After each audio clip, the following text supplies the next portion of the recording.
My name is Tyler Fornes, and I am one of the co-hosts of the Good, the Bad, and the Hungy AEW podcast here on the Voice of Wrestling Podcasting Network. We take a broad scope approach to the world of All Elite Wrestling and the entire universe of Tony Khan. We talk about the big matches, the big stars, the promos, the storylines, and we also look at it from a big picture perspective. How are things going to change over the course of the next 10 years with AEW still in the picture? How are companies like WWE going to adapt and adjust to AEW? Are they going to be a similar way like they did with WCW in the late 1990s? Will there be a counterpunch? We talk about all of that and more on The Good, the Bad, and the Hungy every week on the Voices of Wrestling Network. This podcast is a member of the Voices of Wrestling Podcasting Network. Visit voicesofwrestling.com to hear the rest of our great podcasts, as well as show reviews, columns, opinions, and updates across the world of wrestling. Competition starting to get thick, it's the click, so I hope you watch your A game. A made no rain from the track when we unite and spit. This is an A game, better bring your A game. Competition starting to get thick, it's the click, so I hope you watch your A game. A made no rain from...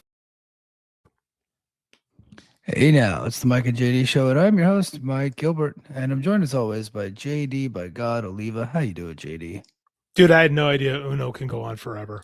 Yeah, it's quite the game. Like, I was playing before with the family. It was going for like 40 minutes. One-handed Uno. I've never played before. And I look, and my wife like, oh, I got the show. So she's like, oh, it won't take that long. Next thing you know, I look down at my watch, and it's freaking 8:55. I'm like, I gotta go. So sorry, my bad, guys. Yeah, I thought we were gonna have an issue tonight because of the daylight savings. Like we lost an hour, so I thought my kids were gonna go down way late. So I was like, oh man, this is gonna be tough. But we actually got them down before 9 p.m. Eastern time, which is actually that's pretty good. So that's kind of that's standard even without the daylight savings. So it was good to go. I wish we could get the boy down before 9 o'clock. Yeah. Like at 10, he's like, no, like it's useless fight. Well, we're just now getting to the point where my daughter is putting herself down, but the last 2 days have been like a little bit difficult. So she has not wanted to do that, but she did like the whole week last week. She did it just fine. And then like last night it was an issue. And then tonight she still did it herself tonight, but she did not want to at first. She was like, no, I need somebody with me. We're like, oh, okay. So we're like taking turns on that, but it ended up working out. So we're good to go. That ain't gonna get better. The listening thing. Yeah, no, and I don't know where my daughter gets it from, but she's a real smart ass. I have no idea. No clue. Same with mine. I was telling one of my bosses, my principal, her daughter's on the same kids wrestling team as Andy, and her dad's another coach. And I say, if he tells his daughter to do something, she says, okay. If I tell Andy to do something, he looks at me and goes, why? Yeah. So like, I'm like, I get that. Like my kids, like, there's always like a debate or like an alternative solution. Everything becomes a negotiation. Mm-hmm. So like I could give her favorite food of all time and she'll be like, no, I think I want something different. It's like, okay. Yep. Yep. The moment my wife always says, the moment that she suggests doing something he likes, he's like, I don't really want to do that. So it's like, yeah, it's just for spite. Yeah. All right. Let's get to the chat. Chat is blowing up tonight. Please get your chats in. If you want to stop me dead in my tracks, get your super chats in. Also, if you really want to support the show, head to patreon.com/the Mike and JD show, and then give us a like, a comment, and a subscribe right here on this YouTube channel. Thank you so much. And then we're also live on my Twitter account. I got it offered 50% off for 2 months. So I was like, oh, okay, I'll do it. just so I could edit my posts and I could stream the show. So we're back streaming the show on Twitter for like 2 months, and then I'm going to cancel it, of course. So I'm not paying top dollar for that for sure. Definitely not doing that. But let's get to the chat. AWN says I can't wait for Dakota Kai to compare AEW and WWE catering if she ends up going there. Yeah, that's probably where she'd end up. She's talented, but they're so stacked there. It's like it's hard to break through that level. She mentioned TNA, but she was being nice. They're too poor to afford her, even though they'd be a better fit. Well, I think that she would be in a better spot for sure. But yeah, I don't like TNA. I don't think they're giving out a ton of dough right now. Is it better to make more money and be a lesser player, or to make less money and be a big player. I know on Twitter the idea is if you stay in the one spot, you can be a star making a lot less money. Like, I guess it depends on what your priorities are and where you are in your personal life. And for Dakota Kai, it depends on how much money she saved, being in WWE for whatever it was, 6-7 years, and then what her bills are like at this point. So I think for Dakota Kai and Carl Fredericks, I think that's her boyfriend. I don't know if they're married or not, but I think like them going to TNA as like a duo, I think they could probably do good things there, but that also comes with like limitations. The amount of money, the earning potential there is not as big as it would be for AEW. But if you're in AEW, you're probably not going to get used a bunch, but at least that check's in that mailbox every week for sure. What happened to DJ Carl? Is he working anywhere right now? He was talented, dude. I remember him in New Japan, and I was like, this guy's going to be a star. And then for whatever reason, he got to NXT, and they wanted to play off of like his ethnicity. It's WWE, like, so they wanted to play off that he's Native American. Was like, okay, but they didn't do like the classic like reservation style, but they like with the name. And then they made him a DJ all of a sudden. Yeah, they made him like a native DJ, which is like the weirdest thing. I remember I made a joke once on Twitter about remember when I called him DJ Carl. Remember when DJ Carl was supposed to go deep in the G1 and then he left for WWE? How'd that work out? We tweeted it with like a middle finger or something like that. So very clear. Like, I didn't even tag the guy. I literally said DJ Carl. And he must have been any kind of, I don't know how he got a hold of that one. But it was one of those, oh shit, I thought I was being under the cover enough. Yeah, I don't know. Yeah. I thought he was going to be the man. He was like the jewel of that American class. Yeah. And nothing. Wild. Yeah. It's weird. It just didn't work for him. I did a video last week. Every once in a while, I do these free agency breakdowns, and I was like kind of surprised that Carl hadn't really landed anywhere, and Dakota too. So I was like kind of like, hey, what it would look like if TNA were to bring them in, because I was like, Carl he's Shibata trained, right? Yeah. And then he also has the WWE training where it's like he knows where the hard cam's at. He can do a forward roll, and he can do O-face, which TNA covets, right? And I was like, I'm surprised that he just haven't brought the guy in. Like, he's a really good wrestler, and I think if you could just shake that NXT stink off of him and bring in New Japan Carl Fredericks, I think you got somebody. Dude, I feel like he must have pissed Rocky off massively when he left to get no looks from AEW whatsoever. Like, everybody gets brought in for a Ring of Honor show. Apparently, if he had Ashanti the Adonis signed for like a year. Yeah. I had no idea. Nobody knew. Yeah. Oh, we're going to get to that because we have a whole segment about AEW, like signing literally everyone. But everyone but these two. Yeah. They even had the colognes in over the weekend. Did they really? Wow. At Ring of Honor. Yeah. I don't think they're signed, but I think they're just like they live in Florida. So. Oh, hey, want to do a job? Come on in. Yeah, come on in. That's crazy. Let's see.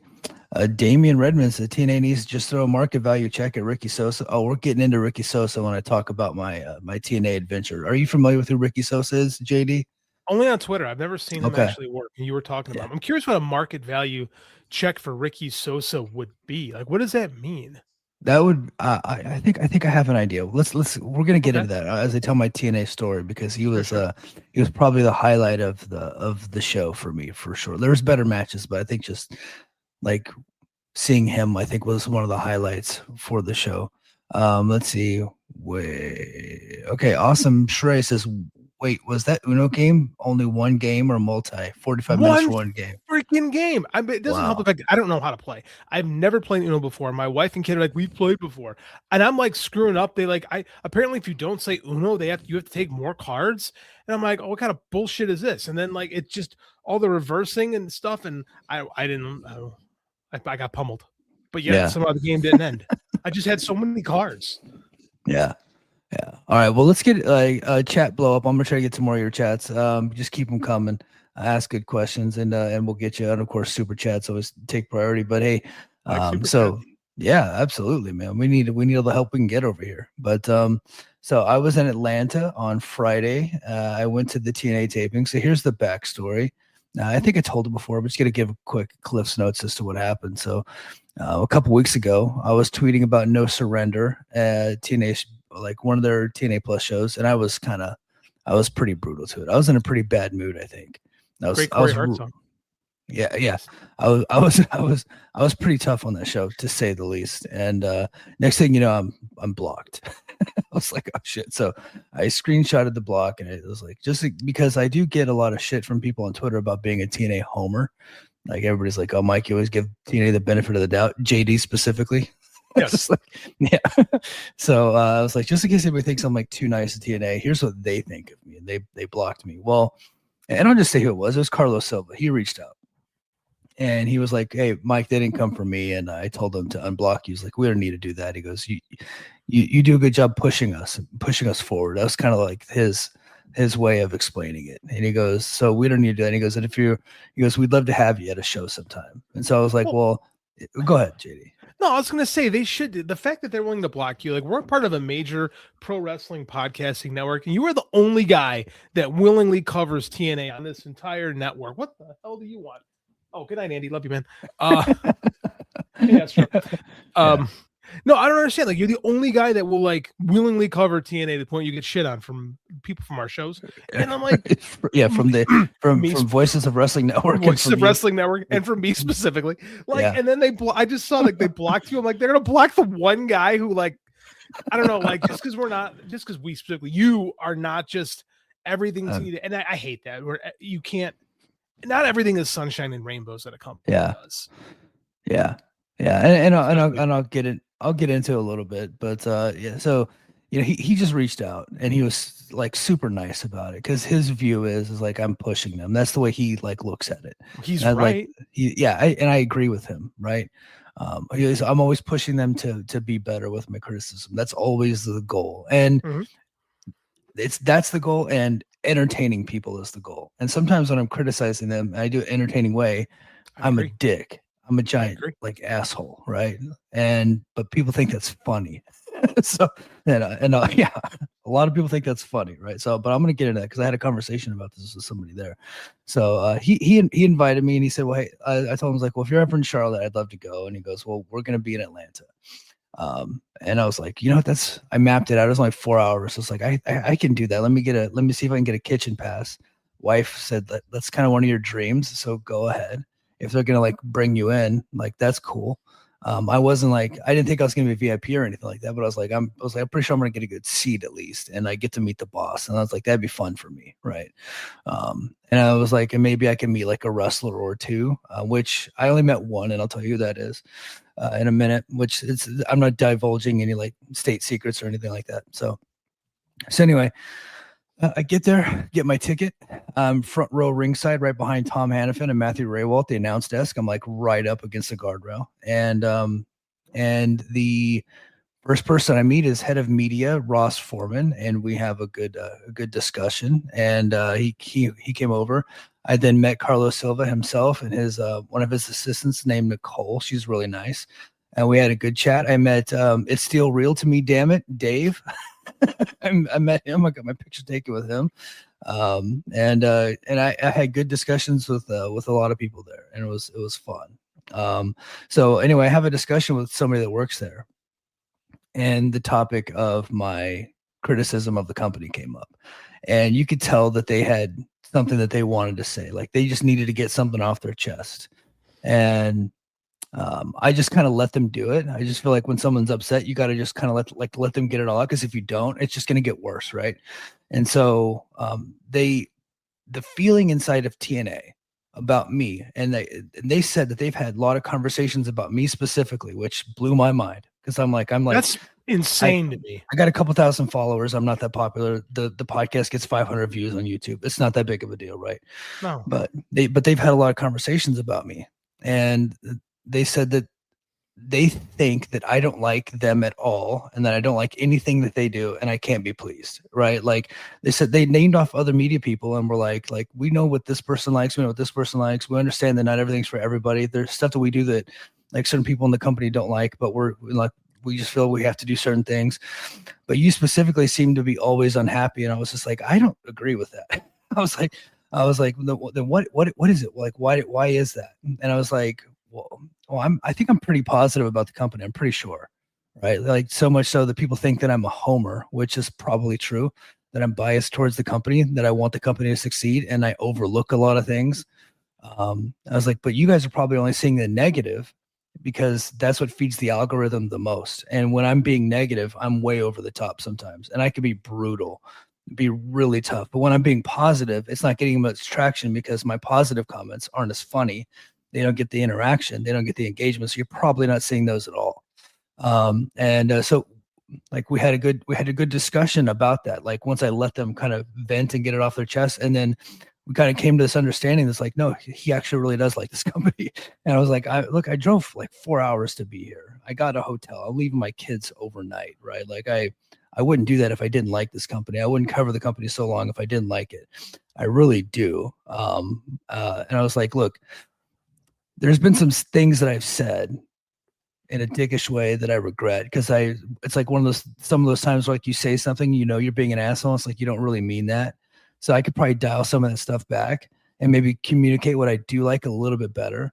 But what I can't do is not be me. It's like, I'm going to continue being me. And they're like, yeah, you need to continue being you. And that was kind of like the discussion. So at one point they go, but just so you know, there's like 18 people in Backstage that don't like you. I was like, that was the number that they threw out, like 18 people, right? And I shit you not, 10 minutes later, like after we have that discussion, and we're discussing our wrestling philosophies, like what we like. And I was like, explain like where my frame of reference comes from. I talk about my love for 97 WCW, 97 WWF, my love of 84 Mid-South and like early stage, like Smoky Mountain Wrestling. And like, we were kind of like bonding over those things. And then all of a sudden Carlos Silva shows up. He's like, hey, Mike, before the show gets kicked off, let me show you something. I was like, okay. And he's like, we're going to go backstage. And like, I'm thinking, I was like, oh shit. They just told me 18 people back there don't like me. You about to get jumped. I was thinking, Mike Gilbert from the trailer park is going to have to come out at some point, or Mike Gilbert from the barracks in Afghanistan is going to have to come out, because like it was kind of ruthless in those days. So as we're walking back there, I'm thinking, it's like, who is the one person in this company that would be willing to confront me for some of the shit that I said? And I started like running through the list. I was like, no, they wouldn't. And I was like, I bet AJ Francis would be a type of guy that would confront me, would kind of get in my face and and tell me that I've never had sex with people. Right. Like he would be like the type of guy. And I walk in there, and then Carlos shows me around. He shows me like the gorilla setup, and we're Tommy Dreamer. And it's so funny. He goes up, there's Tommy Dreamer right there. And like, all of a sudden I got starstruck for a second, because I was like, ECW, like that's him, right? It's like, and he's just standing there like being a dude. And then I see all the wrestlers, they're all kind of hanging out, they're congregating. A lot of them are like warming up because they're about to wrestle, like they're getting loose. And then all of a sudden AJ Francis comes over. I was like, oh shit. I was like, god damn it. It was like, I was like, I can't beat this guy up. I was like, he's probably gonna kick my ass, and so that's just gonna happen. And he comes over, and he was a total sweetheart. He shook my hand. He's like, hey, my name's AJ. How are you? I'm like, oh, Mike. And he goes, nice to meet you. I was like, nice to meet you. And then him and Carlos tell a couple jokes. And then Carlos was like, all right, Mike, well, thanks for coming back here, man. We'll see you afterwards. Like, okay, cool. And then I just went back to my seat and just had a really fun time. And it was a really fun show. And I think everybody's in for a treat. If you're a TNA fan, I thought they had some good stuff. I'm not the type of guy to get invited into somebody's house and then bury them while I'm there. So if anybody thinks I'm going to do that, I'm not going to do that. I'm not going to bury like ticket sales. I'm not going to bury what they did, because I had a really good time. So, and I think that people are going to, like TNA fans specifically, are going to enjoy themselves. So that was my TNA experience. Did AJ Francis know you were that, Mike?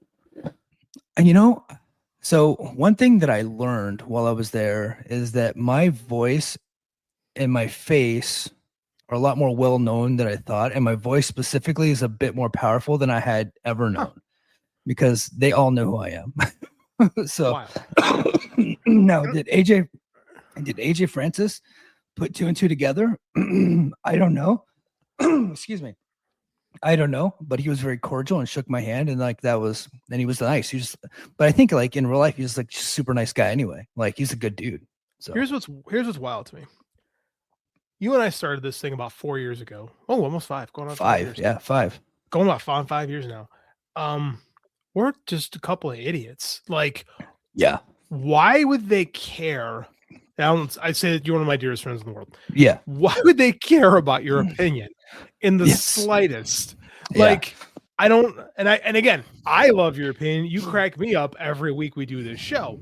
Why aren't they just like, well, fuck? They're like, we don't know how to make you happy. All I could think of is, why are they trying to make you happy? Like, I'm flabbergasted by this. I don't think they're trying to make me specifically happy, but I think they would like to be like, people want people to say nice things about them. Well, and I get that. And I for whatever reason, like, and I told him, I was like, look, I don't know why people care. He goes, they go, Mike, you've never even wrestled before. Like, why would anybody care? And I was like, I don't know. I was like, but here's what I do is that I'm always honest, like sometimes brutally honest. And I try to give my opinion in an entertaining way. And when I'm being an asshole, people are entertained by it. And so when I'm on Twitter, I'm cranked up to 12, right? And then they go, well, we're not really entertained by it. I was like, well, that makes sense because I'm making fun of you guys. It's like you're the butt of the joke. Of course you're not going to be entertained by it. But I was like, just so you guys know, nothing I say is ever personal. And I was like, but I do understand that like real people work here. I don't know. So I get that. We got pretty personal with Rachel Evers that one time. Yeah, we did. Yeah. And you know what? Like, if I met her, like, and I told him, like, look, if I ever was having these conversations, would I still have the same opinion? Yeah. Would the language be anywhere as near as strong? I was like, of course not. I would never say that to anybody. I was like, I'm talking about fictional characters, but now that I'm here, it's like, these are real people. Right. And so like, that becomes a little bit different now because they were super nice to me. Am I going to like all of a sudden be 100% positive all the time? It's like, no, but they're not asking me to. Like, I don't think that was the goal. But I think like they would prefer if I'm not such an asshole. I get that. Yeah, and to be quite fair, I think you should continue doing what you do because like we've always been brutally honest on the show. If we like something, we're positive. If we don't like something, you're negative. And like I said, I give you shit about being Johnny TNA all the time. So the fact that and I will continue, the fact that one, they listen, which is really cool in a sense. Yeah. Two, they value your opinion enough to be mad about it. Like, an honest to God, like if we get comments that are negative to us, I smart ass them for a minute and then I never think about it again. Yeah. Like it astounds me that you're like and I'm actually jealous. I'm actually a little jealous that you live in people's heads and make them that angry. Yeah. I don't think I live in their head. That's probably a little strong, but I could tell when I was there were people there that were kind of like upset by my presence. And so I just, that's crazy. But at the beginning, by the end of the night, not at all. Like they TNA took very good care of me. Like went above and beyond to take care of me. So they had the cast of Tulsa King there, and they treated me like I was one of them. And I'm just like a dude. Like I got 2,500 followers, and what I learned is it's not the amount of followers that you have, it's like who the followers are. And for whatever reason, the following that I have and the following that the show has and Brace for Impact has, it carries some weight around within that company a little bit. Now they're not going to change their booking plans because of me. But the question was like, what does Mike actually like? And I said, I was like, Mike Santana versus Steve Macklin is like a Gilbert thirst trap. I was like those are my two favorite guys, like in the whole company. Like, and they're in the main event of the next show. It's like that's you guys booking for me. Like that works for me. Like that's what I like. And I said, at the end of the day, I like two badasses, one a heel, one a babyface, fighting for a cause. And they go, well, you would have loved Kevin Sullivan. It's like, you goddamn right I do. Fuck yeah, Kevin Sullivan. Yeah, it was like, absolutely. I was like, every wrestling booker should learn from 97 WWF and 97 WCW and do that, but in a modernized fashion, because it was chaos, but it was like badasses fighting, right, over a cause. Like and everybody had a storyline, and most of them were pretty good. Now, some of it was hokey. You got to have that in wrestling, but not all of it has to be hokey. And for the most part, it can be a serious presentation, and that's what I like. I like a serious presentation for the most part. That doesn't mean you can't do haha stuff. I think that has its place. I think that shit just has to be limited. And the action has to be increased and the seriousness has to be increased. So that's what I like. You got it. I agree with you 100%. I think our tastes are pretty aligned. You got to have some humor. I do agree with that. Yeah. Like, I think we are an outlier on the network that we actually do appreciate some comedy and wrestling and are willing to giggle at stuff from time to time. But at the same time, like my issue with like WWE stuff is nothing feels like it has stakes ever. Yeah. You know, like real stakes, like something has to matter. It never feels that way. So that's what I think that we're both men, but you have to feel like we talk about this in writing. Like your protagonist has to have a goal that he's working toward. And your antagonist needs to be standing in his way. That's why pro wrestling is so easy to tell a story. Like we had some good numbers tonight, so I'll go through this because I haven't done this in a while. A story, like this is not JD Oliva talking, this is Robert McKee. A story is literally you have a character, they have a goal, something is standing in the way. The stuff that is the story. That is a story. I think sometimes we as wrestling fans see all the accoutrement, the bells and whistles, and mix that up for like being story. That's not story. That's just beats. Those are story beats. People get obsessed over the beats. And if you have a shit ton of story beats that don't go anywhere, you meander and you don't have anything. And I think that's the criticism of a lot of WWE booking. And if you listen to their own fans right now, they're saying that. I think that was the problem with the AEW booking for the better part of 2.5 years, was that it was a lot of stuff that happened, but there's no actual character advancement working toward a goal, right? And I think that pro wrestling, I think like you look at, let's talk about WCW 1997, our favorite year. Yes. What was the focus? What was the focus of that promotion in 1997? One man had one goal. Sting was going to take out Hollywood Hogan to get I don't want to use the word revenge because it's too simple, but to get his just due for what they did to him the year before. So everything was driving to that one moment of Starrcade 97, right? Every little thing that happened on the way was a beat in the story. Eric Bischoff will take credit for it, but it's Kevin fucking Sullivan, just like we just talked about earlier. That was the focus of that company for a year, right? Everything that happened in between led to that one moment. It is in my humble opinion, it is the best well-booked company for one full year. Yes. Right. It actually starts a little bit over it. It really begins when the three men, the third manhole angle works really well. And then this really goes to the Sting turn at War Games, the fake Sting turn. Right. From that moment on, you have this epic story. And then to the point, who was booking? Who was booking that? Kevin Sullivan. Sullivan, yeah. Yeah, the nuts and bolts. Eric Bischoff can say, "Oh, I had this idea." It's fantastic. Great. Yeah. You know, you can have ideas. Ideas are great. And I hear it all the time. I get people telling me, "Hey, I got this idea for a story." And they go on like the world and like all this. They have like a nut of idea. Like there's a virus that people get sick when they get a computer virus. Okay, like what is that? Tell me a story. Like who are the characters? What are the stakes? And then they're like, oh, that's the hard part is you can have an idea, a germ of a story idea.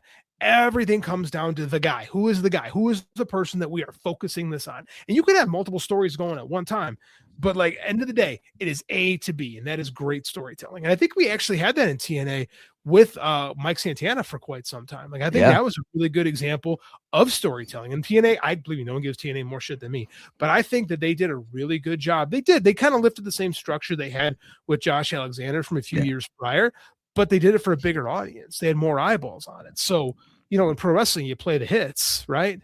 You just tweak it a little bit and you kind of recycle it. And they're doing a really good storyline with Steve Macklin right now. He got the fired briefcase, and then he was able to manipulate his way back into getting reinstated. And now they're building. I'm not going to give away what happened on TV. The spoilers are out. I just don't want to do it on the show, but they have some good promos and angles leading into Sacrifice coming up in March in the main event, and which should be a really good match. Now, guys, I just want to reiterate that conversation I was having was a friendly conversation. Like nobody was like trying to intimidate me. Like, hey, motherfucker, you need nothing like that.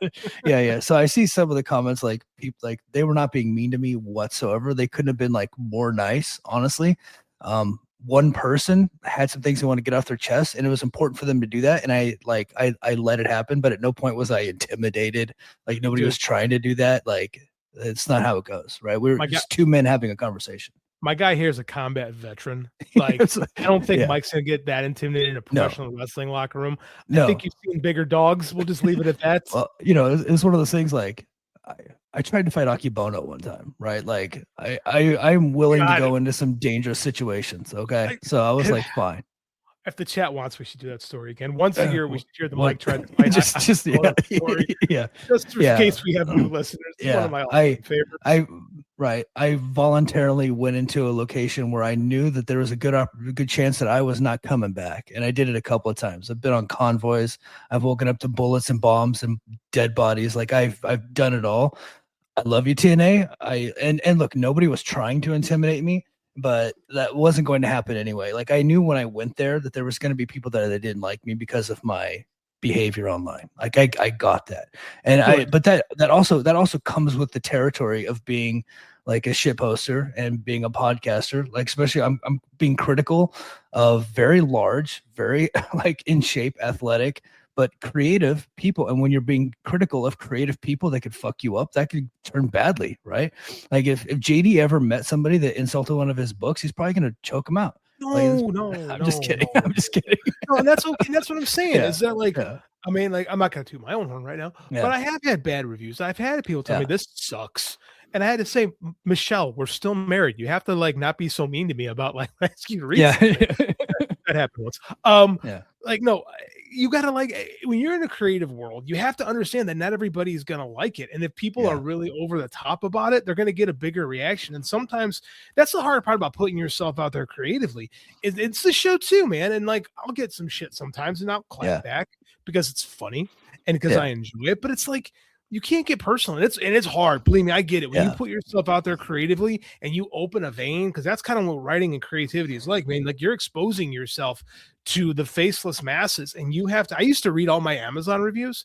I look at them like once or twice a year now, because like it would like get to me. I have people like, "What's this guy's an idiot, man?" I'm like, "Oh man, I know," but I mean, like it can get to you, but you can't let that. That's why, especially when it comes to like internet shit stirring, especially podcasting, like the most. I love shitting on Triple H. I get texts from people all the time, be like, "Hey man, can you shit on Triple H on the show again?"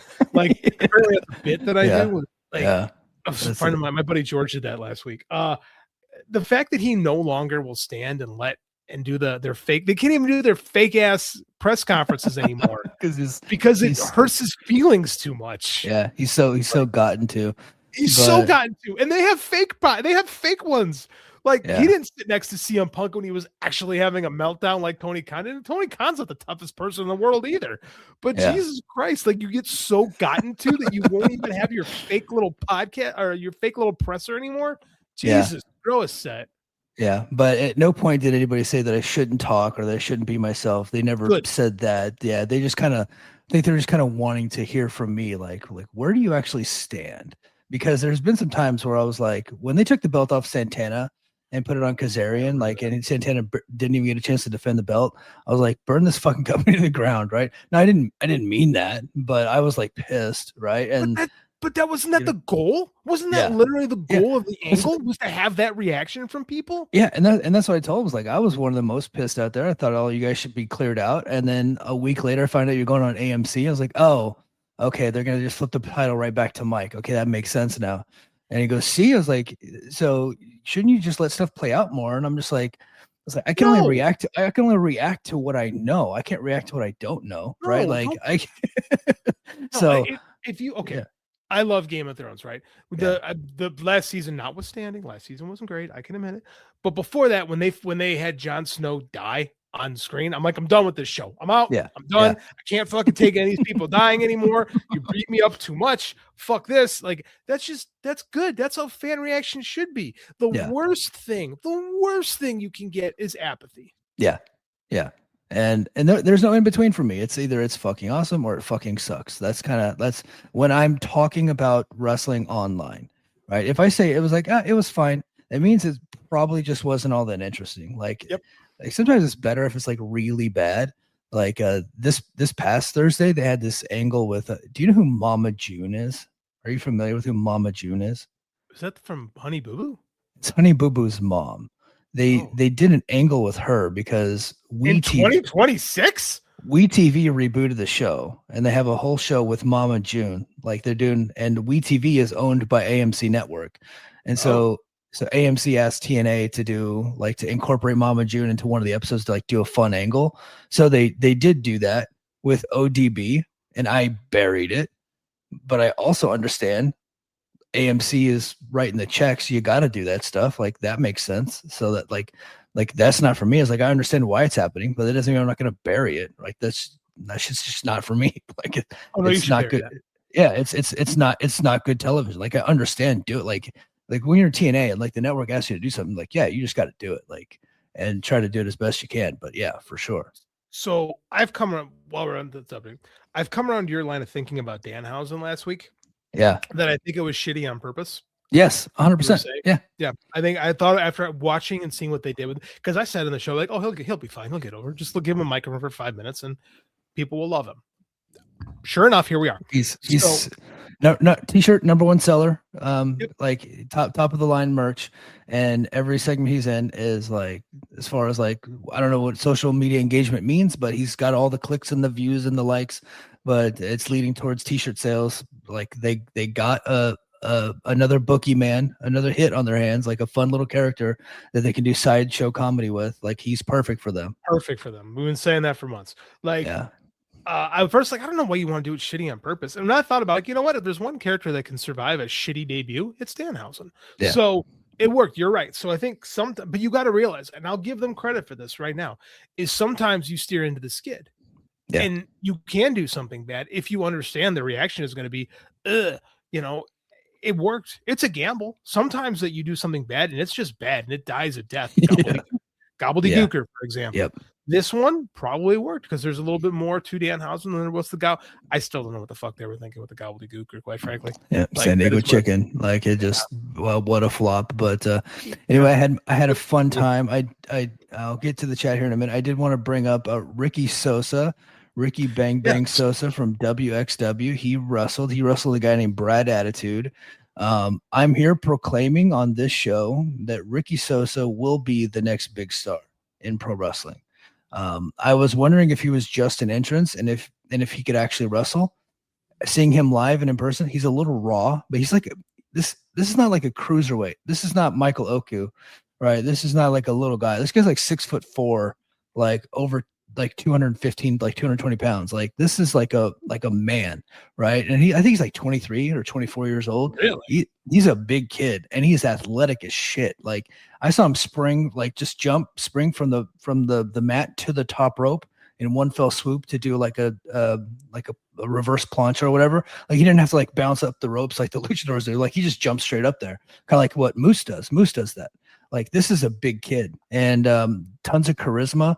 Like I said, a little raw, but he was in there with a guy named Brad Attitude, who's like a veteran who's been around forever. And like they worked a pretty good match. There was one botch. I hope they just edited it out because they don't need to deal with that. But there were people there in Atlanta that were there to see him, and I'm like, I had barely heard of him a week ago, and there was a lot of people in that crowd. They knew the song, they knew the entrance, and they popped for everything he did. He's a European style wrestler, obviously from Europe, but he does a lot of the suplexes and the moves and the all that stuff. Like the kid is good. I think if TNA locks him in, like he's probably going to be their next big star, before someone takes him, obviously. But if WWE or AEW gets him like right now, like he is like skyrocketed for sure.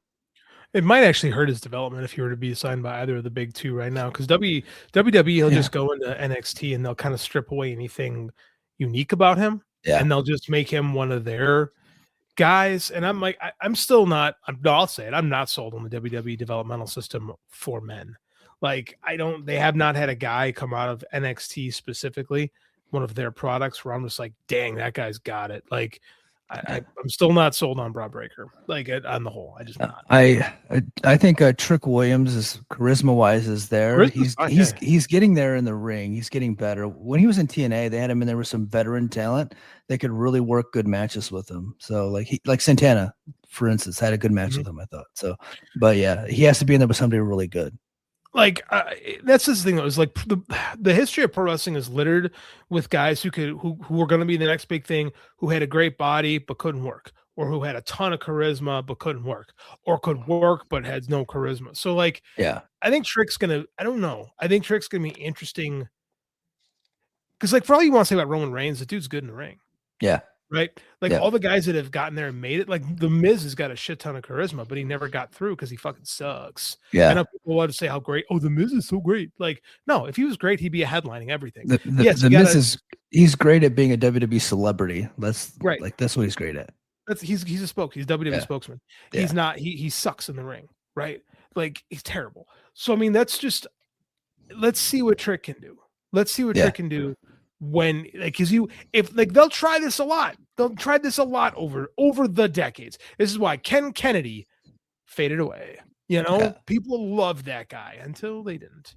Like, you gotta, at some point, you've got to show that you can carry a match, right? Well, here's how good the NXT system is. The WrestleMania events are headlined by CM Punk versus Roman Reigns and Cody Rhodes versus Randy Orton. Like, those are your two main events. Cody Rhodes just got the belt back from Drew McIntyre on Friday.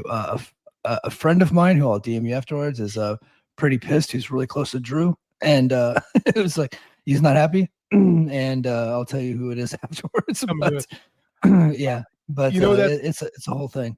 Do you know who's really good at developing talent? Hearing that, who? Jim Cornette. Yeah, yeah. Yeah, for sure. We're gonna milk that 2002 recruiting class till it's all dead. Randy's still going strong, man, for sure. Brother's my age and he's still working. He's still great. I mean, I've never been a huge Randy Orton fan, but I mean, like, he's the best ever at what he does. He's the best ever at what they want him to do.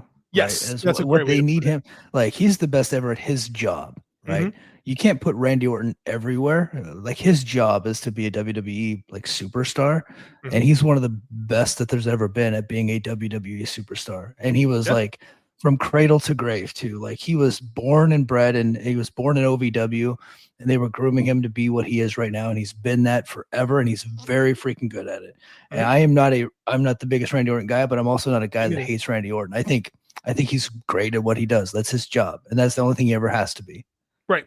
And like I said, it's for a guy like me that likes the work rate stuff. I can watch Randy Orton. Like, I don't get disgusted watching Randy Orton. Like, I can say, oh, he's pretty good. Like, and it's just for me, right? Yeah. No problem with Randy Orton. Don't love him. I do think in the year of our Lord 2026 at WrestleMania, what are we at, 42? Something like that? 40 something. Yeah, it's a lot. Yeah. We're going to go with a 46 with a 48-year-old, a 46-year-old, and two 40-year-olds on top is wild to me. This is stuff they used to make fun of WCW 96 about. And those guys are all older than all those guys with the exception of Flair. That's wild. Yeah. Yeah. It's crazy, man, for sure. All right, let's get to some more chats, and then we're gonna get on to our next topic, man. We've already been going for 41 minutes, just Mike telling stories of his TNA adventure. Again, want to say had a lot of fun. I think if anybody's going to go to a TNA show, like, I think pay-per-views would be good to go.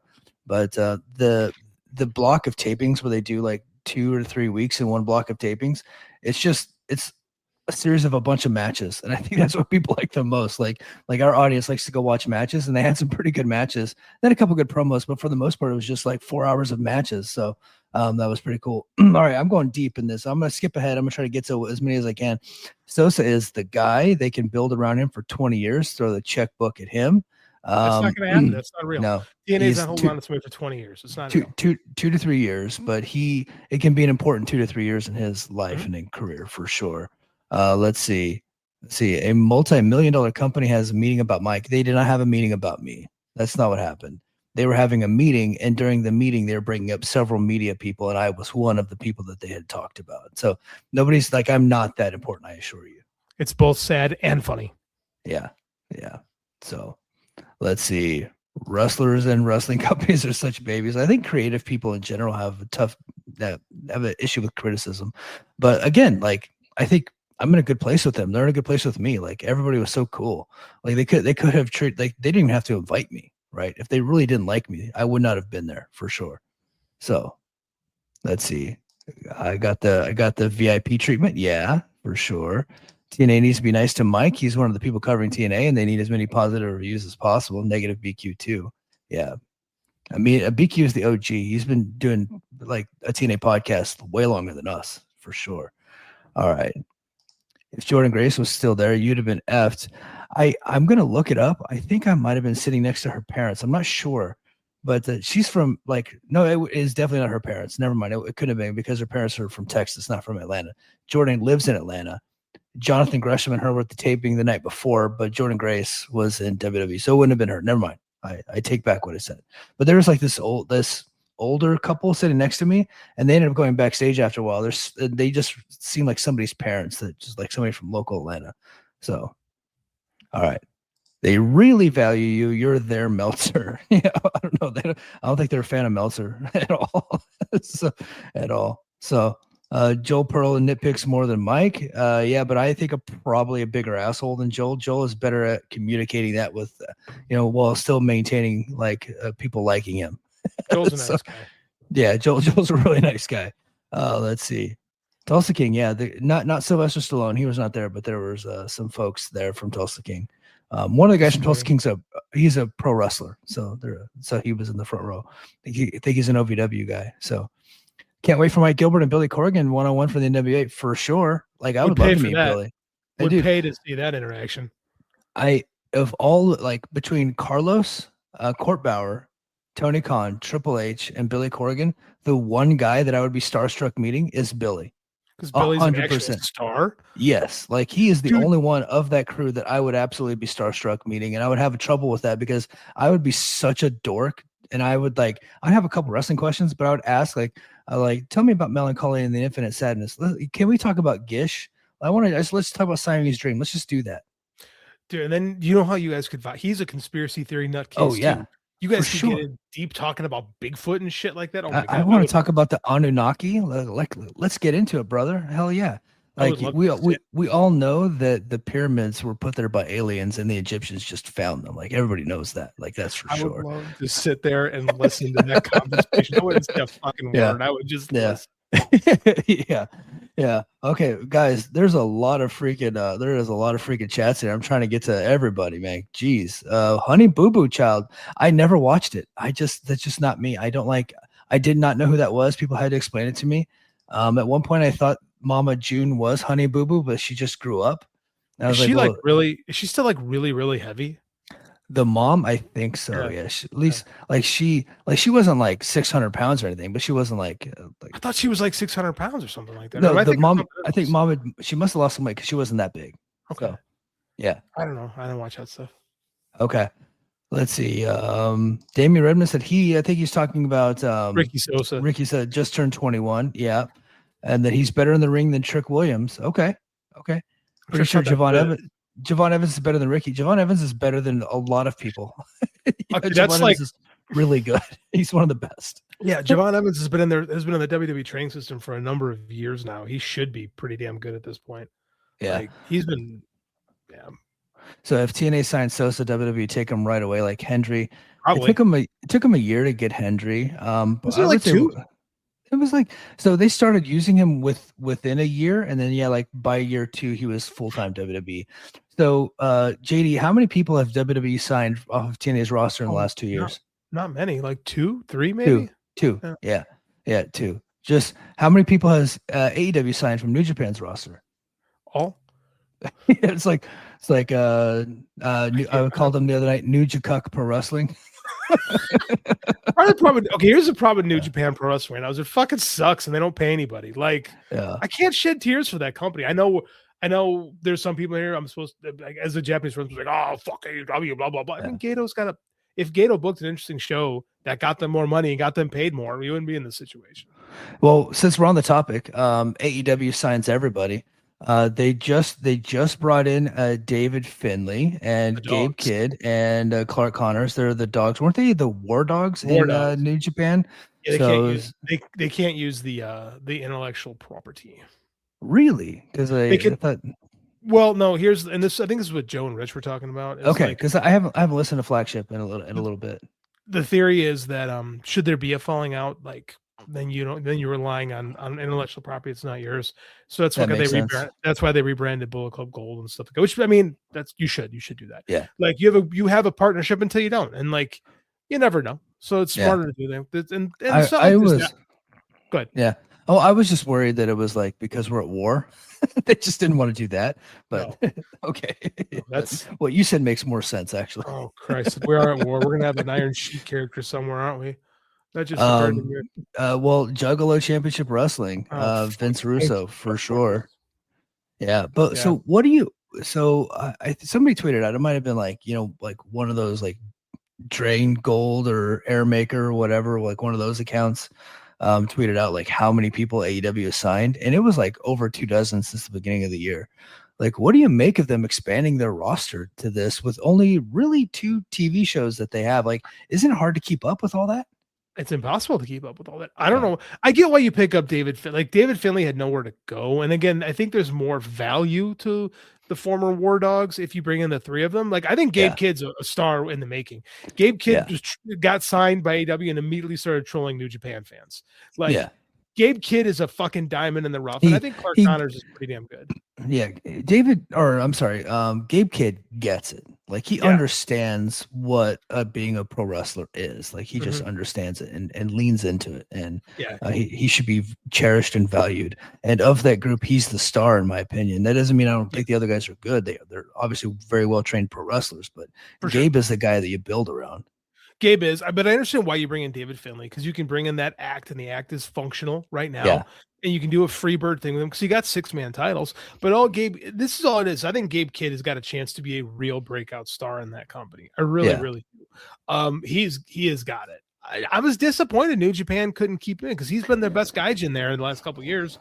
And it's just they have so many problems in that company right now. And you can blame Tony Khan all you want, but like I don't know. You got Aaron Wolf. He's a legitimate star, and then you're making him lose a bunch of matches like a typical young boy. I don't get it. Like he lost to Bad Luck Fale of all. I know people. That's bad. That's like I mean I just don't. I don't know, man. I think Gato's past his prime, and I've been saying it for a year. I do now. Why Tony's signing everybody? I don't know. Like the Iconics, they pick them up, and I get it. They lost less than a minute to the Battling Birds. Well, yeah, they suck. They should. Did you hear what Dave said about that? I did not. So, and I actually clipped it. Man, I should have had it ready. I clipped it and I put it on Twitter because I thought it was interesting. Because I kind of thought this too, but I just didn't have the clout to back it up. But Dave said it on his show that he thinks that Tony signed them just to take TNA's tag champions. Like he signed them while they were tag champions, and then he just kind of wanted to mess with TNA. It's like, which fair? Like you're in a wrestling war. Okay. It is a wrestling war. It is a wrestling war. Yeah. Now you got to pay them. Like, they're an act, much like Danhausen, who doesn't have to win to kind of have some value to them because people do laugh at their bullshit. I mean, it's not for me, but there's only so many. I don't get it. I don't get why they keep signing all these people. Like, there's only so many hours of TV, and I don't know. I don't get it.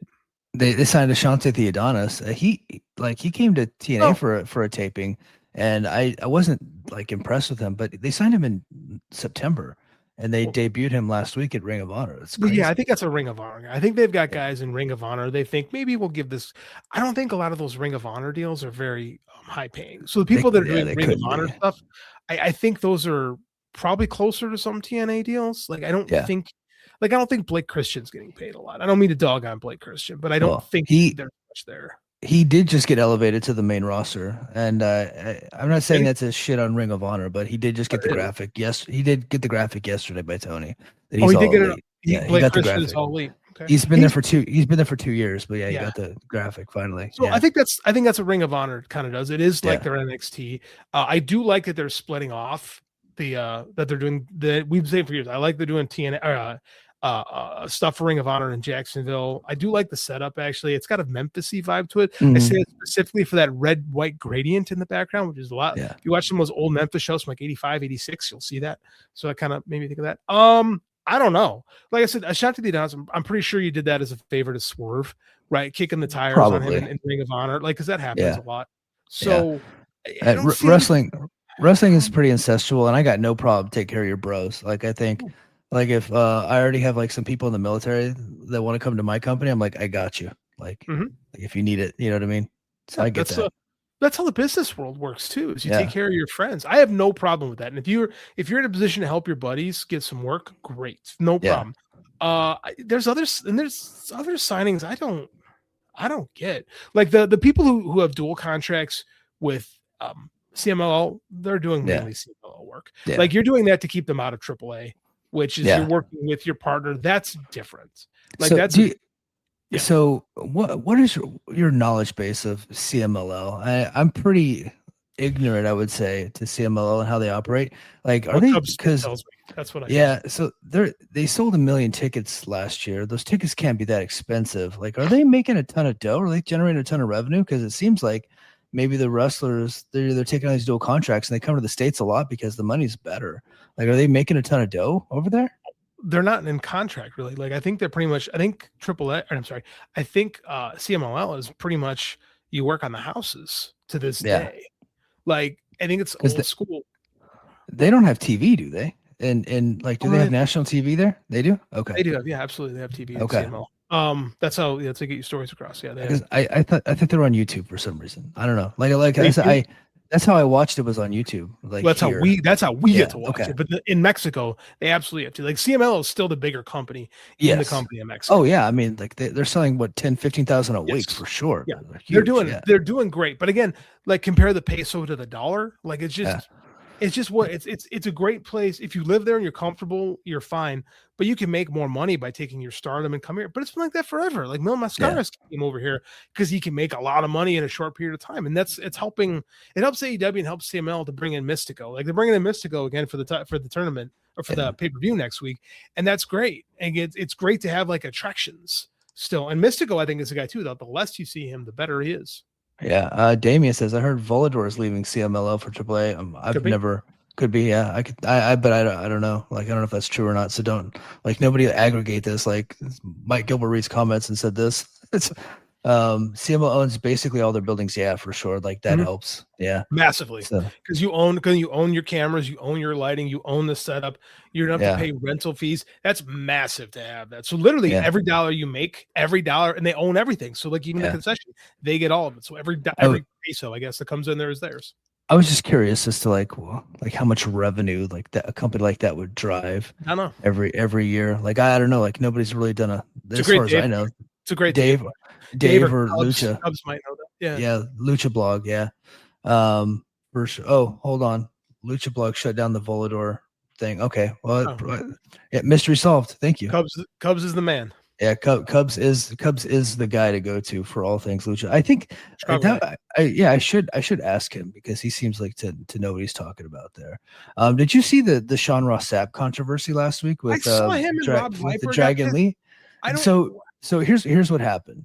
Like Gunther and Dragon Lee were wrestling on Monday, and Gunther ripped off Dragon Lee's mask, and then like Dragon Lee immediately covered his face up and got away, but the camera shot it. And Sean Ross Sapp took a screenshot of it and said, "Oh, look, they ripped his mask off," and he posted it. And like all of like the Lucha people went after him, and like they're calling him a racist. I was like, then Dave was like, "Hold on, like he's just tweeting this happened on national television, like they did it. He's just a reporter reporting it." And so that's kind of the way I took it. I didn't think of it like the sanctity of the guy's face. I didn't think that anybody meant anything by it, but everybody's mad at that guy. Well, I mean, I see a couple things. One, I'm not going to get mad at Gunther because that is a spot in Lucha matches forever. Is you rip off the babyface's face, he covers up, and you pin him. WWE should have cut away. And I'm not like let's take the cultural insensitivity thing out of it. They should have cut away because if you lose a lucha, because then losing a luchador's mask is money. There's money to be made there. If you just take off Dragon Lee's mask and show his face, you don't have anything. Like even to this day, when they show clips of Rey Mysterio from like 99 and 2000 after he lost the mask, they blur his face. Like, so the fact that Lee Fitting held on that is a bit insensitive, and I think it's a bit short-sighted and stupid. Do I think Sean Ross Sapp is intentionally racist for that? And believe me, I'm no Sean defender. I don't think so. I think he's just showing it was part of the show. Maybe a case of ignorance and like indifference all around, but I don't know about racist. I guess I need to talk to what was I know Rob Viper was pissed about it. Well, I saw that. I'll be honest, I couldn't keep up with everything, but it was like the gist of it is like that's that Sean should have known better, even though if he doesn't understand lucha culture, like people are trying to educate him and he's not willing to listen and he wasn't willing to take it down. I think that's where everybody was mad, and Sean, being Sean, kind of doubled down on it and was, answering every attack against him and was fighting with everybody. Or like my advice to Sean would be like, let that stuff go. Like you don't need those. Like you're one of the best that we have like at this job, and you don't need to deal with these nameless, faceless twits. Yeah, it's beneath you. And then for me, if like Rob, like if I did something stupid and like people were mad, and like Rob Viper or somebody or like Lucha Blog was like, hey Mike, this pisses off a lot of Lucha fans. You might not want to go there. I would take it down because I'm like, what's the point? Yeah, me too. But I don't want to. But that's me. Off. I think Sean just made everybody more mad because he doubled, tripled, and quadrupled down. Now, I like me personally, I didn't see the big deal in it at all. But I understand that I'm pretty ignorant to the entire culture. Like I've watched enough to know that showing the guy's face is not like a good thing. But it was on national television, so it's like, oh, okay, like it's what they're doing. It's pretty stupid. I'm kind of surprised at Sean because I remember one time I was arguing with Sean, and I won, and he like publicly apologized, and I was like, I've had that a couple times. I'm like, wow, like, and I like Sean, by the way. Me and him have a good relationship, so I'm not trying to like crap on him. I'm just like commenting on the situation because it did blow up, and we talk about all the news, and that did make like internet wrestling headlines for sure. You don't want to be that guy. Like, you don't want to be like I thought of him like terms like JD of NY. So I'm like, you don't want people to think that about you. So I feel bad for Sean because I know for a fact that wasn't where his head was at. No. But you should probably just say my bad. I'm sorry. Like I don't. Yeah, like, that's how I would have handled it. Because I know he's not a racist. Like I know he doesn't like like that's not him. But Sean's a nice guy. But there's times as white guys that will step into stuff that we don't know better than. Yes. And then we got to be like, I'm sorry. Remember when I used the R word on a show about a month ago when I apologized up and down for being stupid? Like it's okay to say it's okay to make mistakes and to say, hey, I shouldn't have done that. That was stupid of me. Like, yeah. Oh, let's see. AWN. He's coming after Sean a little bit. He said they had it on his face for a quick half a second. Dragon Lee will be fine, but SRS was being an effing child about it. I didn't see it, so I can't comment. Yeah, he's being a gringo. Well, he kind of is a gringo. Like that is our plight in life. We are gringos. Yeah. I teach at a very minority heavy school district, and sometimes you just got taken on the chin. I got called one of my students, "You're just a white guy," and I was like, "Yeah, I am." Yeah. And then that is correct. Mm-hmm. Yeah, for sure. All right, let's you know what, JD. No, I advertise it, so we're going to give it to the people. All right. Give it to the people. The NFL players versus wrestlers debate. Are you aware of what's going on with that whole debate? Isn't there something about NFL players aren't as athletic as pro wrestlers or some stuff? It's the other way around. So this started a few weeks ago where Tom Brady and Logan Paul, because they're like advertising their big Saudi Arabia football league coming up, which happening in Saudi Arabia. Oh yeah, that could be a thing. They have more important stuff going on over there, so they're doing flag football. But Tom was like, he's like, I'm a real athlete. I was in the NFL. Like, you're just a wrestler. Like, wrestlers aren't real athletes. Like, he's like, you're very good at what you do, but like, we're elite. Like, we're a different level. And Logan Paul was like they were kind of like going at it, and this became a thing online. So then Logan Paul says, I'll give $1 million to any NFL player that wants to fight me. Now, Logan Paul has done some boxing. He's a good athlete. Good wrestler. Not a great boxer, but he's willing to fight for sure. Like the Paul kids are tough. Absolutely. Mm-hmm. So he just said put up $1 million. Well, then Le'Veon Bell from the Pittsburgh Steelers, he's retired now. He says, I'll take that. Le'Veon Bell's got knocked out by Jake Paul, like pretty viciously. But he said, I'll take that. And Logan was like, well, you actually know how to fight, so I can't fight you because then I would have to train. I got to take off time. And so like these other NFL players like started answering the challenge and then live on the air, I guess Chris Legento called Logan Paul during his podcast and was like, hey, we're not going to let you fight. Like there's liability. You might get knocked out. We can't let you do it. So now the whole challenge is off. Well, AJ Francis and Moose have chimed in. He said NFL players are much better athletes than pro wrestlers. And I don't even think that's a debate. Like as a whole, like NFL players, because I think the threshold, the barrier of entry for NFL players is so much higher than it is as far as athletic ability. It's so much higher than pro wrestlers. It's not even funny. But here's where AJ Francis was like, he said that he could, like, NFL players can beat up any pro wrestlers. And I was like, hold on, wait a minute. And then like people started naming off wrestlers like Brock Lesnar and some other guys. They go, oh yeah, those guys can all kick my ass. But I'm talking about guys who've never fought before. So AJ's like, I can beat up people who can't fight. It's kind of where we're at now. But this is the dumbest thing I've ever heard in my life. It's a dumb argument, which is why I wanted you to chime in on it. There's so many, like, first of all, athleticism and fighting ability aren't necessarily the same Two thing. different things. Yeah. Back in the day, Tank Abbott could whoop a motherfucker's ass. Yeah. Was not the greatest athlete in the world. No. Now, let's get this straight. To be in the NFL, to play in the NFL, you have to be one of the finest athletes in the world. And on top of that, an amazing athlete with size. Yeah. And not only that, like, you have to be like pretty smart, because like there's so many different plays you have to learn, and you have to learn what the other team's doing. You need to know leverage. You need to know, like, to be in the right position. It is a difficult game to play. That's why I never got past high school.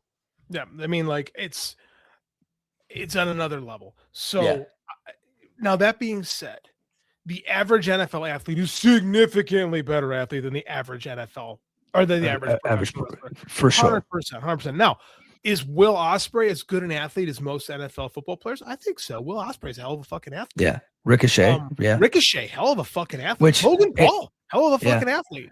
And AJ Francis said that. I think AJ Francis works a lot of indies, and he sees guys who are like definitely not good athletes. Sure. Yeah. For sure. Like, so, I mean, like, absolutely. And a lot of times back in the day, guys made it to pro wrestling because they couldn't make it in the NFL. That's just true. Yes. And I know now the tough guy thing is a completely different argument altogether.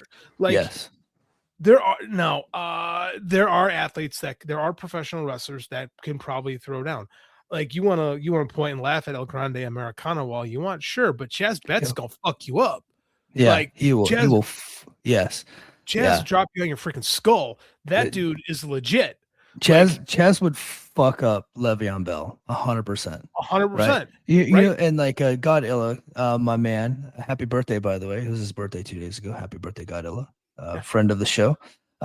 He brought up Bad News Brown. I was like, Bad News Brown fuck you up. Can beat up every football player that ever lived. 100%. That was one of Canada's. He was one of Canada's greatest judokas. Like, that man was an amazing. Judo is a hard physical sport. Yeah, that was a tough sumbitch. Like, there are pro. I think people say, "Oh, back in the day, pro wrestlers were so much tougher." Like, one, no, they cheated a lot. Two, like they would like poke you in the eyes. They would know how to stretch people, and they would fight dirty because you had to win. The street fight, you got to win. Yeah, like, and it's a lot of legend, like a lot of legend stuff. There were like tough guys. Don't get me wrong. Like Brad Rangan's a tough guy, right? Like Brad Rangan's can fuck you up. Mm-hmm. Who was the guy that was like the shooter in Florida that would actually like wear people out in the gym before like letting the guys who can't fight like handle them? Hiro Matsuda was that dude. It was Hiro Matsuda. There was another. There was another guy. Mike Graham was one of those guys too. Mike Graham. There was another guy who was like a legit like wrestler though, like a college wrestler. God, I can't remember his name. Was it Bob Roop? Bob Roop, yes. Like, he's a tough guy, right? An Olympian. Guys like Bob Roop was an Olympian. Yes. Yeah. Nick Bockwinkel's not going to beat you up. Ric Flair's not going to beat you up. Hulk Hogan's certainly not going to beat you up. But like the toughest guys that ever existed in pro wrestling could beat up every NFL player that ever lived. Like Iron Sheik would fuck you up. You know what I mean? Brock Lesnar today at almost 50 years old can beat up every football player that's currently playing. The only football player that he probably couldn't beat up would be Steve Neal, who defeated him in college, but like for the most part, like he's beating up everybody. Like, and I don't even think it's close. In a fight at the moment, I think Brock, I just having seen Steve Neal last summer at Fargo, Brock's winning that fight today. He just lost a lot of weight. But Stephen Neal was a much better wrestler than Brock was. Like, that's the thing that was like fighting. Are we talking? When we say fighting, that means something different. Like, if you fight, are we talking like a street fight? Are we talking boxing? Are we talking MMA? Like boxing? Yeah, boxing is different. Like street fight. Here, look, Le'Veon Bell versus Prime Harley Race or Haku. Haku would eat your eyeballs. Haku is an actual like warrior. Harley Race is a tough dude. Haku is a sumo. Yeah, but like Harley Race is like Harley Race is like smoking a cig. I think Le'Veon Bell probably takes out Harley. And I love Harley. He's one of my favorites, but Haku's a little.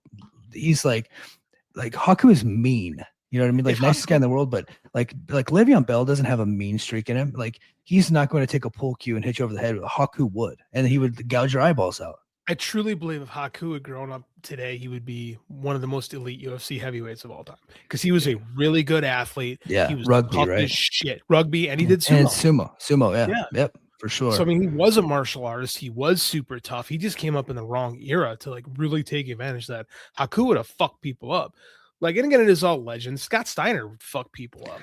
Yeah, you know? Scott and Rick both. Like everybody that ever played in the NFL, Scott and Rick would take him out.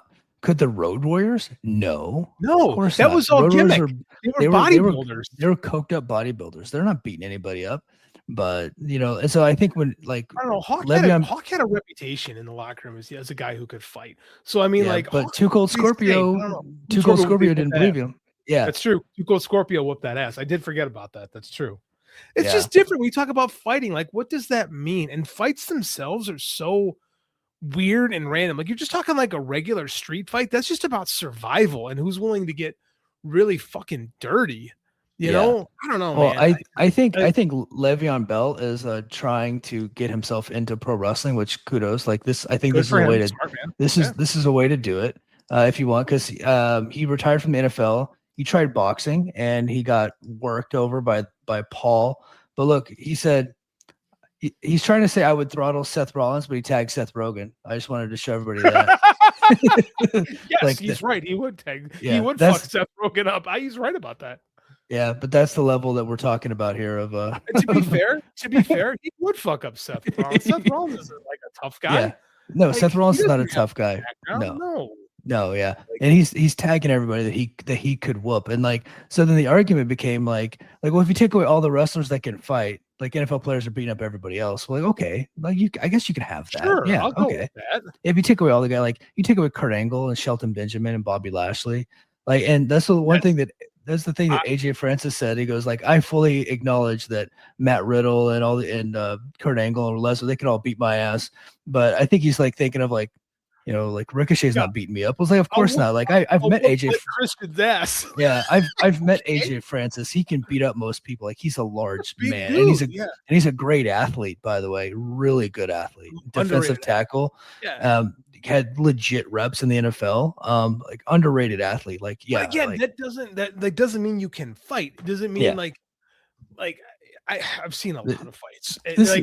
Hey, I just want to acknowledge this is the dumbest thing we ever talked about on the show. By the way, it's just total meathead conversation. But this is my dad beat up your dad. This is the whole like who's tougher, Muhammad Ali or Bruno Sammartino, right? Like. Muhammad Ali. yeah, of course. And Bruno was a tough dude. Don't get me wrong, but he wasn't like a legit. Bruno wasn't a shooter. No, he was not a shooter. And Muhammad Ali was the greatest boxer that ever lived. Like, So here's a good example right here. The Vader Orndorff fight is hilarious and completely removes Vader's toughness. First of all, Vader's still tough, but Paul Orndorff is a motherfucker. This is different levels. This is what I'm talking about. Like, just because Paul Orndorff beat Vader's ass doesn't mean Vader isn't tough. It means Paul Orndorff was insanely tough, and that's like he had Paul Orndorff. Like, can you just tell the story real quick of what happened with Paul Orndorff and Vader? Like the story. As I recall, Vader was being a dick about something in the locker room, and Orndorff told him to knock it off, and he said no, and was lipping off to Orndorff, and Orndorff literally in the locker room with flip flops on. Beat the shit out of Vader. Like that's the thing about a big guy is a big guy. If you can get a couple shots in their face, most of them drop because they're not used to being punched in the face. Now that being said, I've seen Vader fuck some dudes up. Vader legitimately broke Joe Thurman's back. Yeah, he did. Vader was a tough dude, but Paul Orndorff was just tough and ornery and mean. He was Paul, just like he's a Florida redneck that was also a star football player that could fuck you up. Paul Orndorff was so tough that he had this herniated disc in his neck where he lost all the muscle in his left arm, and he built it up so much that although it was the smaller arm of the two, significantly smaller, it was the stronger arm. That's just fuck you. Like you trained because fuck you. Like Paul Orndorff's on a different level of crazy. I was watching. I don't know why, because I'm a maniac. But I just had the TV to myself for like 2 hours last night, and I was watching 1978 Mid-South on YouTube, and like it's young Paul Orndorff. And he is. They had this whole issue. So the show starts. Now we're off on a tangent, but sure. The show started. It's Boyd Pierce and Leroy McGurk, right? And they're just kind of talking about. There's an issue between Paul Orndorff and Ernie Ladd. Mike, I want to put that really quickly. The show announcers were Boyd Pierce and Leroy McGurk. McGurk, blind as a fucking bat. Leroy McGurk was doing commentary on the show. Well, you're gonna kill my punchline. I'm sorry. I didn't realize that was a joke. So you're burying the lead, JD. Sorry. But that's the. Well, they were introducing the show. Bill Watts comes and replaces Leroy McGurk after that. But they're talking about the Paul Orndorff and Ernie Ladd feud and how they have instant replay overturned Paul Orndorff's victory, so he's no longer the NWA United States champion. And then Leroy McGurk says, "You fucking ruined it." He goes, "All right, fans, we're going to see a great night of action tonight." And I was like, "Leroy, you're not seeing shit." Sorry. And then little did I know they were bringing in Bill Watts to replace him, and so like that, and I got to see Cowboy Bob Ellis wrestle, and oh wow, really? Outlaw Ron. I'd never seen Bob Ellis wrestle before. I'll send you the video. Yeah, but, 1978 Mid-South just randomly on YouTube. That's awesome. So yeah, I love YouTube because I like the WWE doesn't care about this copyrights anymore with their older stuff. So now cool things are getting posted. Like I think they just posted a great Muda compilation from 89-90 that just absolutely rules. Yeah. The WCW Vault, really good. And then like random stuff like channels on YouTube are just posting old like NWA content and like Mid-South and stuff. So I had never seen 78 Mid-South, so it's good stuff. Me neither. I have to check that out. Yeah, for sure. All right. Well, we have gone overtime. We were supposed to do an overtime episode. I was gonna maybe we should just do the NFL players on overtime, but I advertised it. So I had to give it to people. Yeah. So we'll do something later this week for overtime for sure. We'll go to patreon.com/the Mike and JD show. I think that's going to do it for us this week. Thanks to everybody in the comments. You kept it lively. I appreciate you. Thanks everybody. If you want to check us out again, patreon.com/the Mike and JD show. And until next time, mahalo. Competition starting to get thick, it's the click, so I hope you watch your A game. Made no rain from the track when we unite and spit. This isn't A game, better bring your A game. Competition starting to get thick, it's the click, so I hope you watch your A game. Made no rain from